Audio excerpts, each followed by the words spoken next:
What's up, guys? So I got a 2011 Chevrolet Silverado 1500. I smacked a little cement barrier I didn't see around a turn. It's kind of random placement. My fault for not paying attention, but I couldn't see over my roof once I was turning. And so it's ended up smacking the side of the running board there, and it pushed it way inside at the front, kind of cockeyed it inward here at the front. And so I was trying to figure out how to fix it because the brackets were like $50 a piece for the OEM ones because it's the OEM style running board.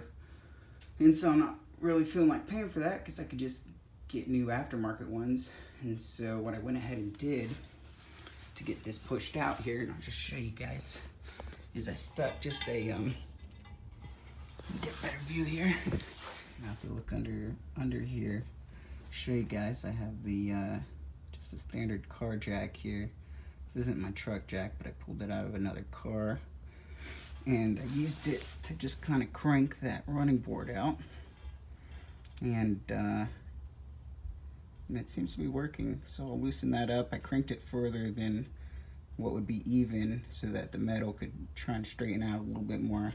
And you'll see that this bracket really isn't straight still. It's a little crooked up there. So I can get a good view here. And